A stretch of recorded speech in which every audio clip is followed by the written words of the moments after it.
Hey everybody, welcome back to this read-along book club of Jeff Vandermeer's Absolution. This is the prequel, of course, of the entire Southern Reach trilogy. Now it's a series, I guess. We'll see if he continues it. Who knows? I hope he does. I was at a signing with him. Maybe I mentioned this in the last video, but he said that if he were to ever revisit this again, at least at the time of this discussion, he would tell a story about Cass. The false daughter, right? Which we're talking about here. So chapters 3 through 8 is what I'm going to be covering. And finally, we learn the meaning of the title of this novella, of this part, whatever you want to call it, The False Daughter. And I think what I love most about it is that old Jim has been trying to find his daughter. You know, that's what the entire first part of this book was, or the section was, is that, you know, he's down in the dumps, he's a drunk on the street, he can't get her out of his head, and being a dad myself, I could totally empathize with him in that regard. And then he gets thrust into Central and, you know, cleaned up, so to speak, taking one pill, that weird. Hopefully you guys remembered that pill, because that speaks volumes to me as far as, like, I don't know, just what his reality is like, let's say, because we're experiencing his reality, right, through his POV. I think that's very important to think about in the context of all of these books, is that they're very close POV, with the exception of Acceptance and The Psychologist, which was like a weird second person thing, POV-wise, but that was used, Jeff Vandermeer has stated as well, to create kind of a even more intimate experience between the reader and the character. So we've had people complain, criticize, whatever you want to call it, about how people don't act normal. The reactions aren't normal. And I think that all of these things, even outside of the thematic underpinnings of that everything's just weird in Area X, and even beforehand, clearly we're learning now, is that the pill, right? The hypnotic suggestion, all of these things, they're creating a foundation of unreliability from a narration standpoint. So always keep that top of mind. If you ever find yourself frustrated, you know, with somebody doing something a certain way in this series of books, just always remind yourself of that. And I'm not saying that, I'm not justifying it in a sense where you need to forgive Jeff Vandermeer or perhaps even enjoy it, right? We're all entitled to enjoy or not enjoy what we want, but just, I don't know, my whole view on criticism, and I know I'm going ad nauseum here, don't worry, there'll be chapter selections down below, is that I think if the author or the creator of the work has a particular intent in mind, and they succeed in that intent, basically whatever they execute reinforces that intent, it's fine. Okay, you can not like it, that's totally fine. And I know I'm ranting more, but I think it really helps to understand the intention, because then you can look at the work for, not through your personal subjective lens necessarily. Well, you can't detach yourself from that entirely, but it's more about, like, okay, with keeping this thing in mind, this intent, how do I feel about it now, right? Because there's plenty of books that I respect that I don't like. The Haunting of Hill House by Shirley Jackson is one. I absolutely respect it. I can see what she was trying to do. At least I believe, I think I can see. I just didn't like it. I felt like the execution, even with that in mind, just it wasn't for me personally. However, I think respect and enjoyment can be two different things. Anyway, let's get on with it. I'll stop ranting, but let me know your thoughts below if you are having issues like this about, you know, the unreliability of the narrators, the weirdness, maybe people doing things that feel unrealistic to you. But yeah, I'd love to hear your comments down below. So let's begin with Initiation, Chapter 003, Burning Files. 3 days later, the doorbell rang and old Jim walked out onto the ramshackle porch of the new place to find an accordion folder of files set ablaze on the steps. The first thing that came to mind with this was when people throw burning dog crap on people's doorsteps, and I kind of wonder partially if that was Jeff Vandermeer's intention. So he's out here in his new location. He's assumed his persona of old Jim, or reassumed it, I should say. And he finds these burning files. So an upright piano with a bench now stood in the sunlit yard. So I love that. This piano is now, which is very iconic at this point and very integral to the narrative itself, is outside, right? Interesting, right? It's part of nature. But there's no one in sight, unfortunately.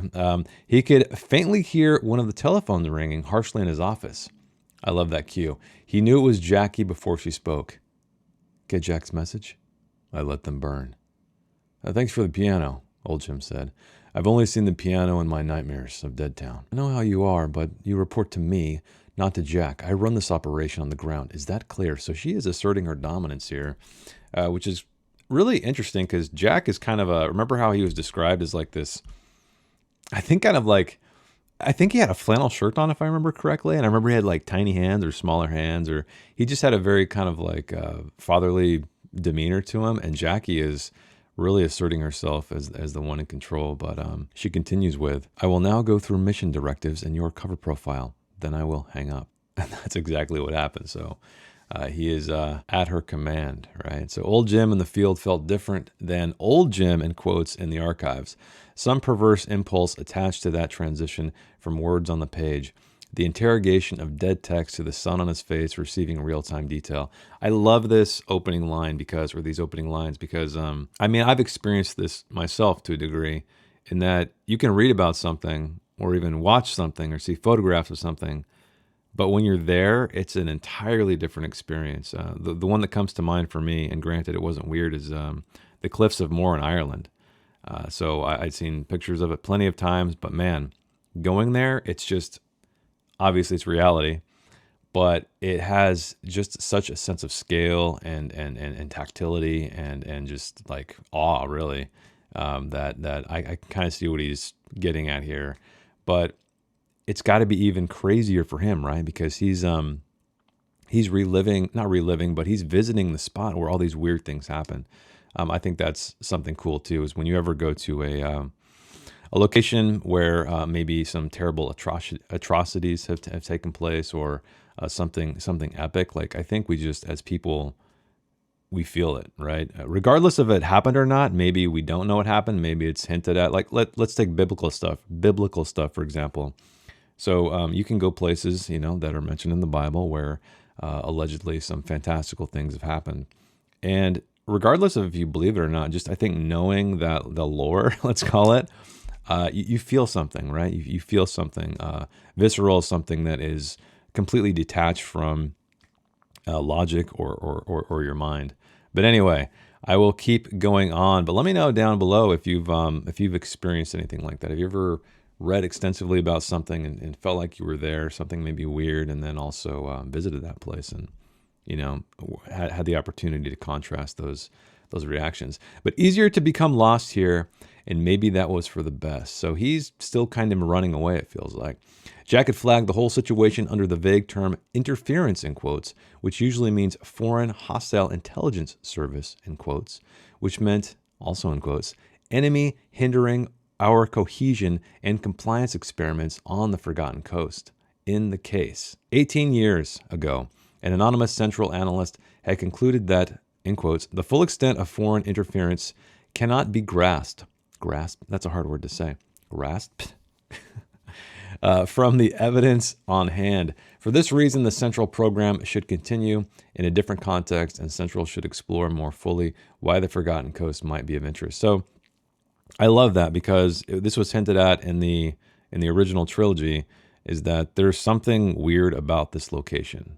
There's some kind of like, it's almost like a Bermuda Triangle or something. There's something that's just weird, and then something happened to this weird place to make it even weirder. And the question is, was this place like a signal or a beacon, a lighthouse, right, to pull this other weirdness to it? I think that's really what everybody's wrestling with. Avoid a surname whenever possible. Just use old Jim. I use you in the documents, including the birth certificate on file in Headley, where you were born. So this is when, she's kind of giving him like his background story. So old Jim retained both a proximity to his real name and also the relief of continuity with the past few years, but he didn't like his real name anyway. So it makes you wonder what his real name is, and I don't know if we'll ever learn. And I love that, because this whole series, there's a power in names, right? That was established in the very first book, Annihilation, where everybody was known for their titles. And so he's kind of, it's such great subtext to know that he's himself, right? This guy who's out searching for his daughter, but he's also this old Jim persona. And what is that like, right? What are these two personas kind of juxtaposed on each other? So he's himself, but he's playing a role, but it's also like close to him, including the name itself, right? So it's something to think about. Some days in the past, he'd woken up wanting to be stripped of it so utterly that he might never be able to return to it. So he's it's funny. So the original characters in the book, at least like the biologist, control even to a degree, I think, they were searching for something. I don't know that they knew what they were searching for until maybe the end, and even then, who knows? But you can tell that old Jim is suffering from those same desires. And my parents? He asked. Your parents are both dead, as you might expect. They met in Bleekersville, in the only pool hall back then, ... They died in a plane crash when old Jim was only 5 years old. So speaking of that pool hall really quickly, we know that very intimately, right? That is where Gloria, the psychologist, a.k.a. the psychologist, spent a lot of her time. And so it's cool to see all of these things kind of linking together. I'm really curious if the psychologist ever shows up in some way in passing or mentioned. I'm not quite sure where I can't remember timeline-wise where she, before the events of the first trilogy, where she came into it, though. But he was also raised by grandparents, having a reputation as a good piano player. Here we are. And I love the piano aspect because you remember in the Dead Town, it was a very key character, you might say. You manage and part-time bartend the village bar. Your name is on the deed for the bar, which leads back to a shell company called Shell Company. Cute, he says. Just how old am I supposed to be? 61. So I guess that gives us an image of sorts in our mind. But he counters with, I guess the sun and salt spray will age me. So he's hopefully younger than what she thinks, or what he appears anyway. You have one prohibition. The Seance and Science Brigade calls the whole Forgotten Coast Active Site X. But they operate from Failure Island, 6 miles. I love that title. It's so great. The name. 6 miles north of the lighthouse. You are forbidden from visiting the island for security reasons. To facilitate a smooth continuation of projects and programs, as you right the ship, you will have a liaison who visits the island. So he's been told, don't go here. This place, Failure Island, you are not allowed to go there. And that probably just piques his interest anymore, which is, it's so cool because later on we learn about Henry, but I won't get ahead of myself because I think he refers to him with his last name, and we didn't know his last name in the trilogy. So it's kind of cool to see. It really not clicked for me, but it was a surprise, even though, I heard the name. Just a question. Does your unique memory still work? So here, this is another clue on old Jim, is that he has a fantastic memory. For example, old Jim remembered her as a 9-year-old with water wings in Jack's pool, staring through him into some kid's daydream about probably nothing at all. So he's looking at Jackie right now and remembering that. And then also, for example, old Jim on the back deck could catalog each separate waving reed if he wanted, each and every one, lash himself with them to keep the bad thoughts out. So this is something, again, always keep this top of mind when we are experiencing things. But remember, he took this black pill. I think it was a black pill. It was a single pill. But it was something that we don't know what it does other than perhaps clean him up. But I feel like that anybody centrally uses, clearly, it's very clear to me anyway, in an operation of some kind, it's they're tools, right? They're not trusted people to send out to do things autonomously. They are an instrument, so to speak. I have a caution for you. You might be lulled into thinking this backwater isn't worthy of your spy craft and expertise, but we both know the history of this place and the foreign entity that infiltrates it suggests a sophistication beyond the norm. Speaking of the rogue, right? If this person changed the landscape, or maybe they're just part of it. What happened to my predecessor? His head popped at a depth of 400 meters, and his bones liquefied. Or maybe he died because you wish for something you shouldn't, or you look behind you when you shouldn't, and suddenly you're a pillar of salt. Ooh, interesting quote there, right? Because the biblical story. Man, that word, I always screw that up on these videos. I think that's the next chapter title too. And he follows orders from a pillar of salt. Not me. I don't think that's how the story goes. We're the ones who write the stories, old Jim. Ooh, the subtext in that is heavy. It was a house. He lived in many. run down from the outside on purpose, but clean and solid inside, with a kitchen and dining room area, a living room, 2 baths, 2 bedrooms, closets, a room for his office on 1 level, ranch style. So we're getting a description of the house he's living in, and Central had also given Jim 2 old phones, a fax machine, which is an odd thing, I guess. Well, no. This took place in the past, right? So I remember, if I remember correctly, I think the first trilogy, the chronology there was that they took place in the present when the publication date was. But ancient alligators tracking devices he'd found in the archive. So we are tying things back to the Tyrant, who is definitely a carry-through from Dead Town. So I'm really curious to see how the Tyrant plays a role in this entire story. But I love the 2 phones thing, because we remember from Authority how there was the mysterious phone that was sent from Area X, so to speak, to the psychologist that Control had. The typewriter was tiny, delicate-looking thing like a metal beetle on its back with hunched legs sticking out. So what I love that subtextually is that what do bugs do when they die? They lie on their back and their legs kind of curl, right? So I don't know. What do you think about that one? The window there peered out suspiciously on the barbed wire fence around the biohazard facility that was his benighted neighbor. So he's right next to a biohazard facility. Interesting. Shambling to his desk after a fitful sleep, there came the impression of a weight receding from outside the glass. That's interesting. So that's like a external presence of some kind. At least that's what he's perceiving anyway. But the village not only had no name beyond village, he discovered, but had no mayor or other officials. So this almost feels like a prop, right? It doesn't even feel like a real place, even though I guess supposedly it is. But his predecessor's particular obsession had been reports on what had washed up on the beach. I remember this person is very keen on finding what's washing up. So drug kits, baby doll arm, hair weave, railroad tie, pieces of unidentifiable metal, mousetrap, false eyelashes, mermaid tail for a toy, a green lighter, fuel hose, rubber snake, crime scene tape, plastic milk cartons full of pennies. So we continue to detail on more and more and more of these things. And I was trying to look for some kind of clue in there. I didn't find any, but let me know if you did. I'd love to hear about it. What had his predecessor been looking for? Who knows? What are we all looking for? Maybe in the end, old Jim's skull would burst too, and out would spill the answer.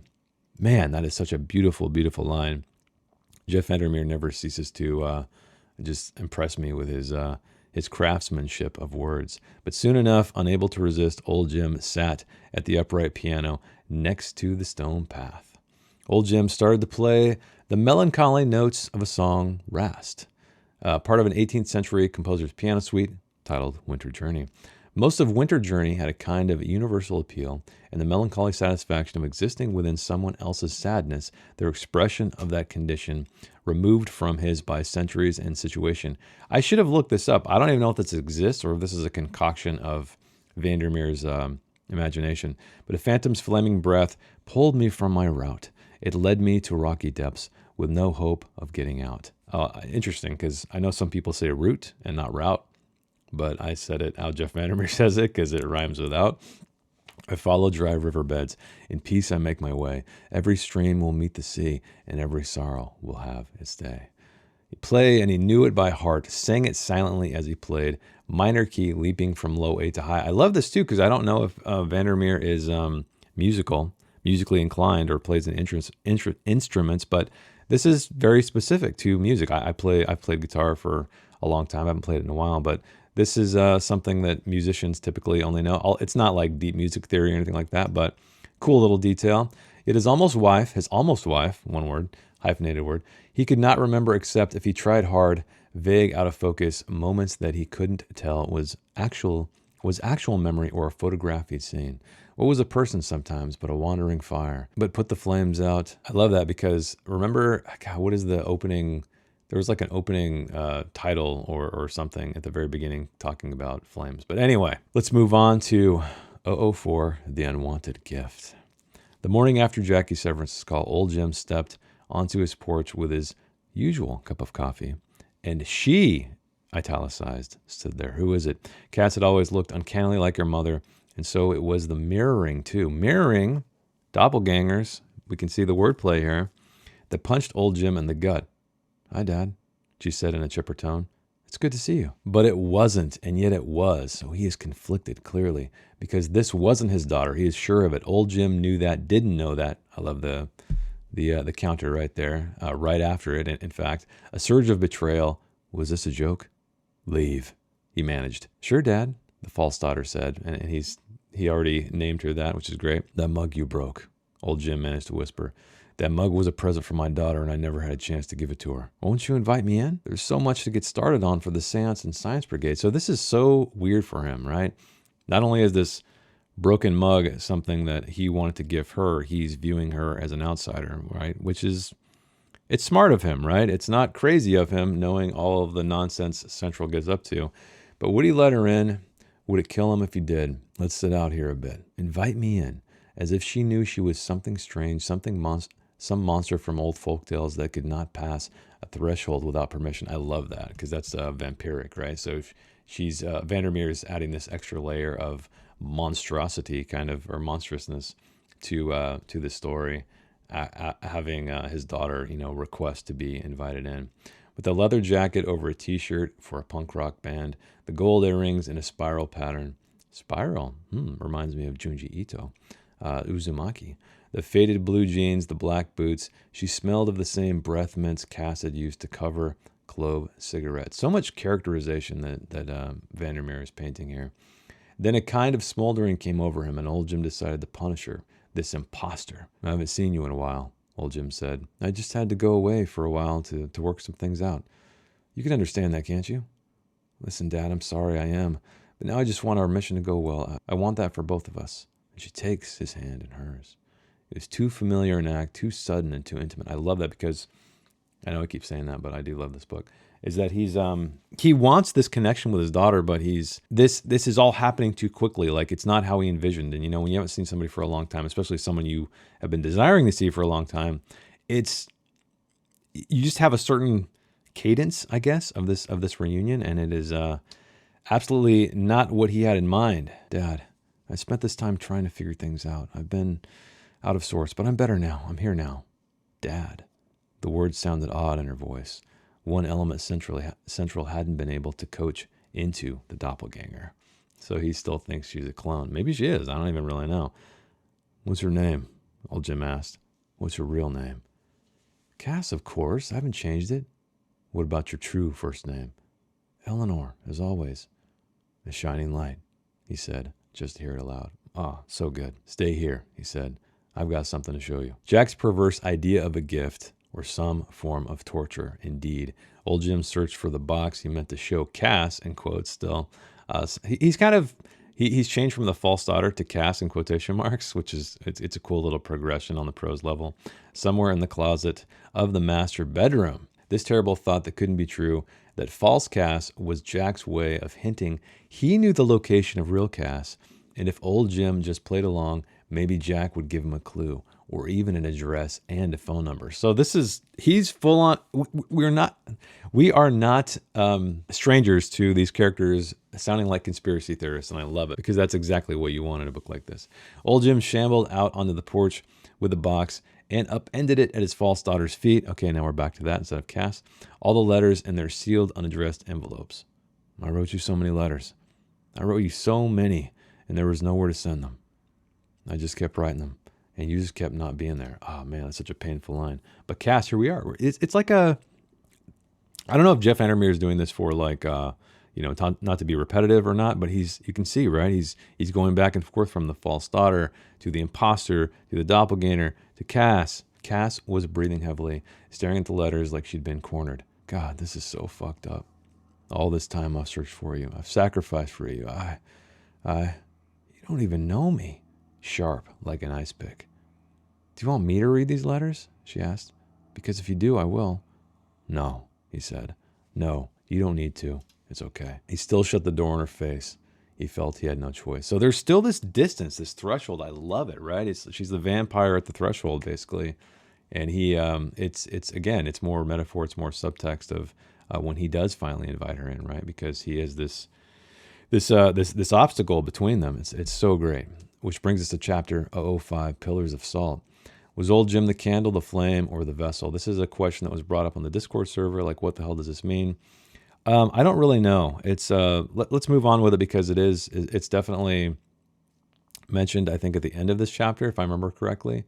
But you could kind of extrapolate it into an idea that the vessel is just something that is carrying something, right? It's not the quote unquote hero of the story.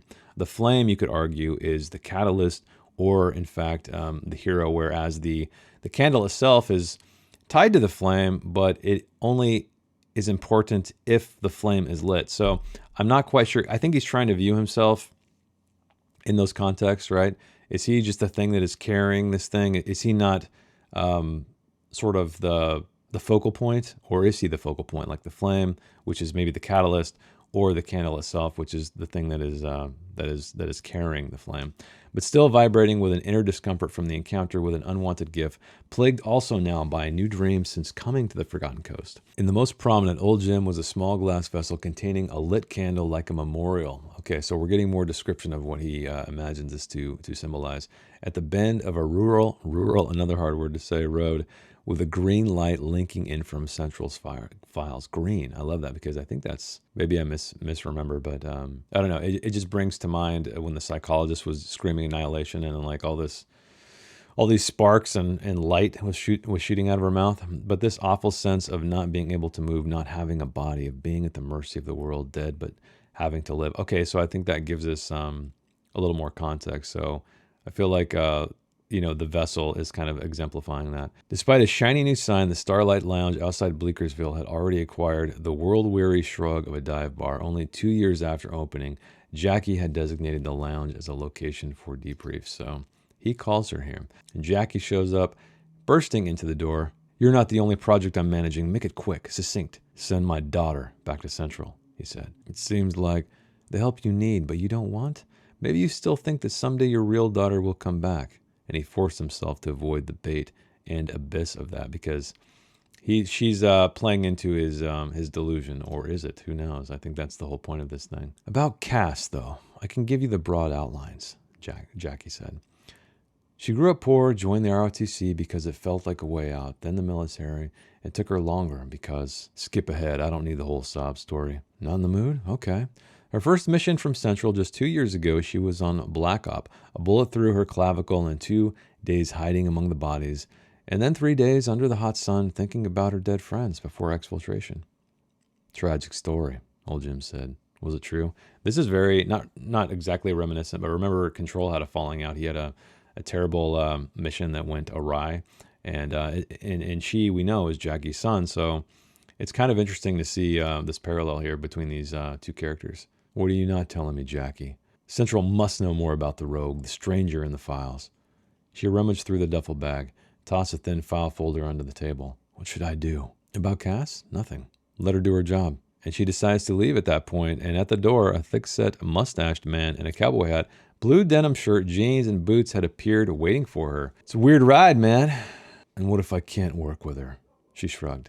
And you'll be staring at Central's dull walls again.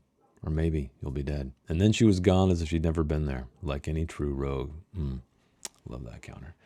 In the comfortable stillness, that dusk-like darkness, broken only by the soft clack from the pool tables, Old Jim sat for a long time after Jackie left. It's such a simple way to describe this place, but it's incredibly detailed, and it evokes a lot of imagery. And he read the account.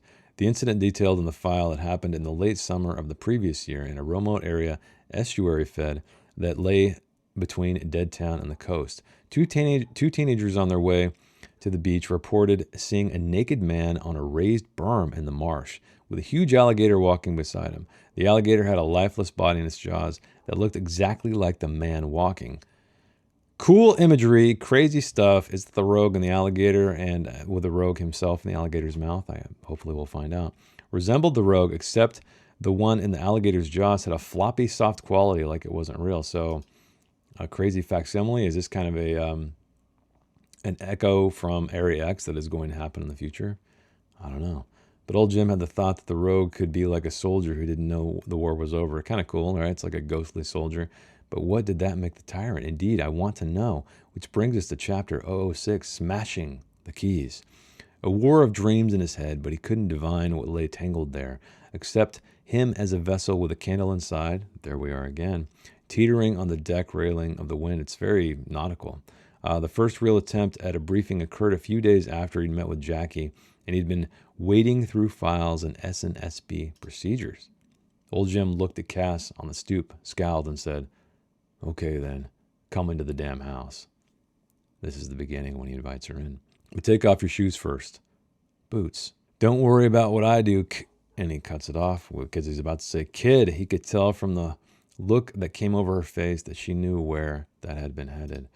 Ooh, she's winning a little bit. Facing Cass over the kitchen table, in chairs opposite each other, had an adversarial edge. So he's still at odds with her. The slant of the morning sun's rays across the table from the kitchen window happened to be in Cass's eyes, orchestrated that way. So clever old Jim. He is having her basically like under, you guys know when they're, detective is interviewing an alleged criminal when they have the hot lamp over the interview table. I mean, I'm sure that's what he's going for right here. But she registered the pomelo. So I'm curious what the significance of the pomelo is going to be. It repeats numerous times in this series of chapters, but she pushed it toward him and he pushed it back. So adversarial, right? "But you always loved pomelos." "Tastes change, Dad. People change." "Don't call me Dad." So still he's not willing to allow that to happen because his guard is not ready to be let down. I'm curious to see how that develops over time. Does he eventually give in at the very end? I don't know. "Why are you here?" he asked. "I'm former military. Central assigned me to this job because I've experienced managing people, and I'm proficient at intelligence analysis." "What about surveillance, field ops in general?" "You're assuming you're still current on the latest methodology and field training." "I don't even know if I can trust you." "I don't know if I can trust you either, old Jim." Emphasis on old. So she's firing back. "And this arrangement, I have a hard time with bullshit." "Your entire life has been bullshit, but suddenly you have a problem with it." So she is coming in, all guns blazing, right back at him. "I'd like you to leave now. Read the House Centipede report before we meet again." So she's just giving him orders, like uncaring whatsoever. "Jim, we don't have time for this. Look over the files. Something very strange is happening here. And you need to start acting like I'm your daughter for the mission, or you're going to blow my cover." Even with her prior calm, it shocked him that she didn't register his cruelty. All that registered was that he'd intentionally tried to hurt his daughter, and he felt a deep, burning shame. So finally, he's toying with the idea in his mind. He's letting his guard down a little bit. "Don't assume that you know me any better than your daughter. If you really care about your daughter, be the kind of person she would want to be in her life." Oh man, she's throwing dagger after dagger. After she had driven off her stupid little red hatchback, his real daughter would have never driven. Still find it. Old Jim sat at the piano in the front yard and played his heart out. I love that image. "Now I find myself weary. As I stop and take in the silence, my journey kept me hurried and then held me with a violence." So this is very reminiscent of her poetry that he was reading through, right? The way the words are organized. After, with some difficulty, he pulled the edge of the throw rug back. Oh yeah, I forgot to mention this. She was talking about hey, there's a hidden compartment under the carpet, but there was no secret safe hidden in the floorboard. There was nothing all there. Ah, Cass, good one. Really good. A sense of humor there, mixed in with a pointed reminder to watch his six. Then he went into his office and read her damned House Centipede report.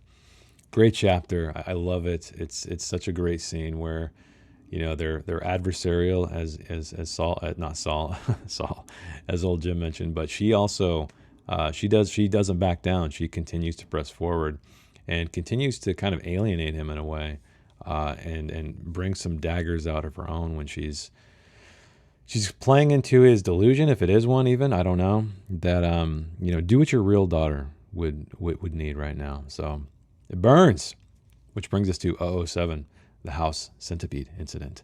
The file referred to it as the House Centipede incident, but old Jim that night, leaning back in the desk chair as far as he was able, thought of it more as the earwig in the House Centipede. Not a real earwig, but something that had infiltrated the mind to incite a mystery of cause and effect. Or hypnotic suggestion, maybe, right? A house centipede, he'd learned, was a 6-inch long, fairly wide, translucent, 1,000-legged eater of insects in someone's house. They referred to the house centipede psychic as HCP-1, a central operative embedded in SNSB.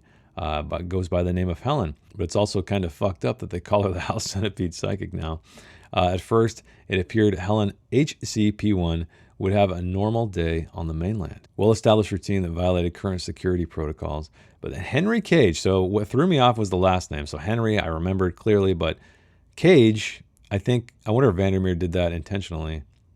It's also in a document, so it makes sense that it's there. But yeah, for whatever reason, the Cage threw me off. I didn't realize it was the same Henry from Acceptance.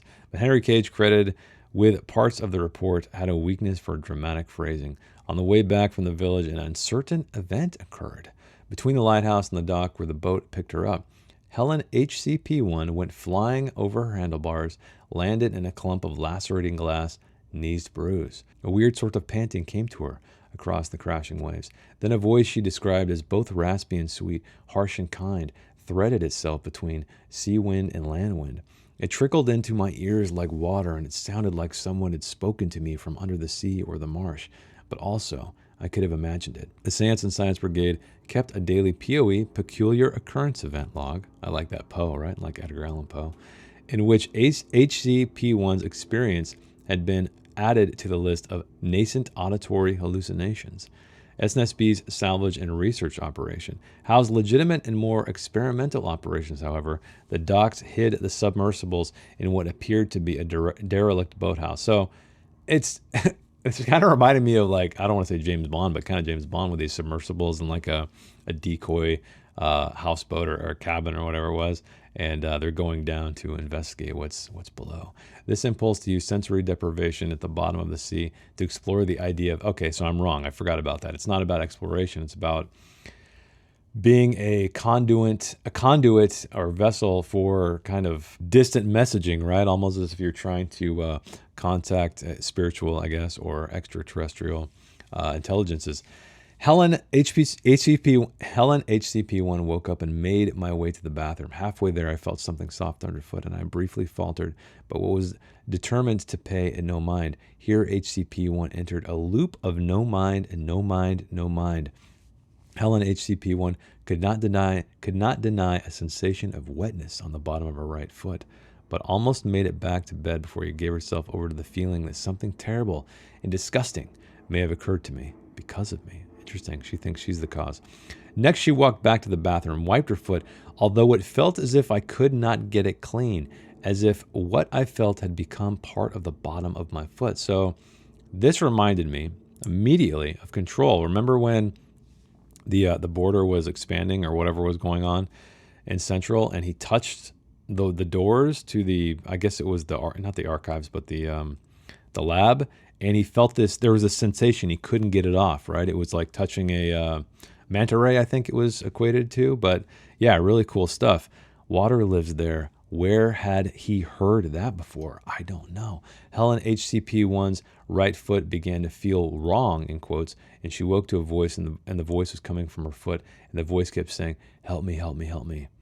Cool stuff. Really crazy, weird crap. But her neighbors found her unconscious in the hallway in shock. She had done herself damage with the emergency fire axe. So she severed her foot, and it's laying next to her. She had scrawled, "Help me," on the floor. So we're getting gritty, we're getting gory, we're getting crazy. I love it. Breath, air, the soul, debunked, unscientific, that link. But the question became, what lived in the body, in the mind regardless? Could a thing debunked by science still impact a person if they believed it and believed it for a long time? Did a fact not in fact matter if in a sense matter had a different authority depending on one's perception of the truth? I love that statement because, as we know, in the age of science, right, we've been making incredible discoveries, and but there's still people clinging to religion or the supernatural, and why is that, right? What does that matter if let's say something has been debunked, right, but it has a positive impact on you, right? It allows you to see the world in a certain way, have certain experiences, sort of I don't know, even affect other people's lives. Like, is there value in that, regardless if it's been debunked or not?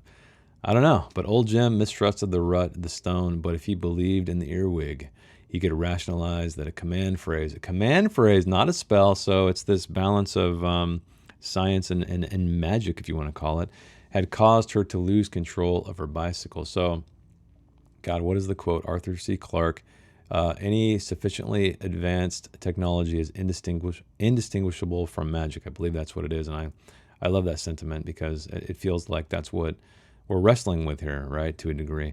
The house centipede underfoot and the softness of the body in the alligator's mouth. Ooh, something about the similarity of texture disturbed him, would not let him rest. The psychic in the apartment directly above that of Helen HCP1 woke screaming in the night, convinced his leg was talking to him. So it's contaminating things, right? It's like a virus almost. The psychic directly below HCP1 dreamed of being suffocated by house centipedes. They were found in the same hallway, having quote-unquote begun to work on each other. Both victims received immediate treatment for mutilations followed by hospitalizations. This is insane. I love it. The remains of a house centipede had been found in the bottom of Helen's detached foot, wedged between the third and fourth toes. Weird. Along with detached centipede legs on a white bath mat next to the shower. Cage, who had risen high in the SNSB ranks, which we didn't realize that in acceptance. He just felt like kind of a sidekick almost. But he believed that an uncanny force endemic to the area has either been harnessed to malign effect or simply seeps out like swamp gases from time to time. Cool, but this felt decoupled from the idea of quote-unquote culprit being, I guess, the rogue perhaps. And then old Jim checks out the alligator tracker. The black box had a circular radar screen in the middle. It looked more like a small radio. The device smelled disconcertingly of motor oil. Why did it smell like motor oil? He flipped the switch, turned the tracker on, but nothing happens, unfortunately. Ah, well. He turned the tracker off, forced himself to abandon the office for the bedroom. In going over the personnel files, he had found a familiar face, because the medic from Deadtown was part of the SNSB on Failure Island. Dun, dun, dun, crazy. Which brings us to the final chapter of the section, Chapter 008, Distance Messaging.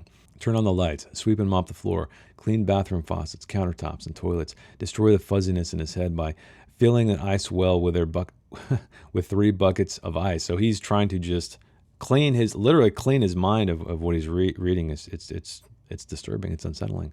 Old Jim had decided that the village bar had a simple but pleasing flow to it. Counter to the left, office to the right. After he was done opening, old Jim sat down at a piano, continuing to work on his rendering of Winter Journey. I'm really curious how this culminates, because it's clearly a character in this middle novella.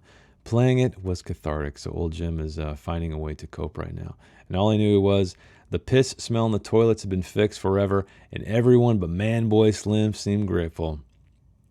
I love that callback to Man Boy Slim. When Cass walked through the door a few minutes later, old Jim almost said, "Get out," even though he'd called the meeting. So he's working against himself, really, right? And she's wearing a business suit. Her cover for the briefings as his daughter was a real estate agent. So I can picture this very well in my mind. "Hi, Dad. I've got that Failure Island property information," she said, patting her satchel. "Oh, great. Thanks for coming by." "Great. Let's go look it over somewhere quiet." And they head into the office. And the ceiling always felt too low for him, like he should be bending down. Man, there's so many great things that like this. So simple, yet they say so much that create a sense of, without describing the room, right?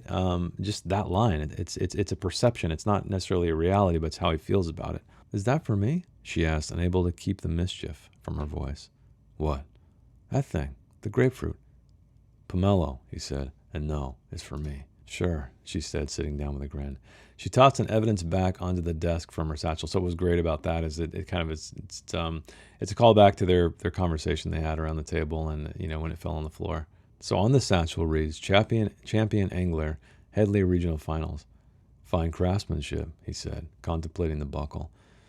"An object of interest," Cass said, "as opposed to something that is foreign entity related for SNSB purposes." "What do you know about my predecessor?" "Jackie told me he died a horrible death.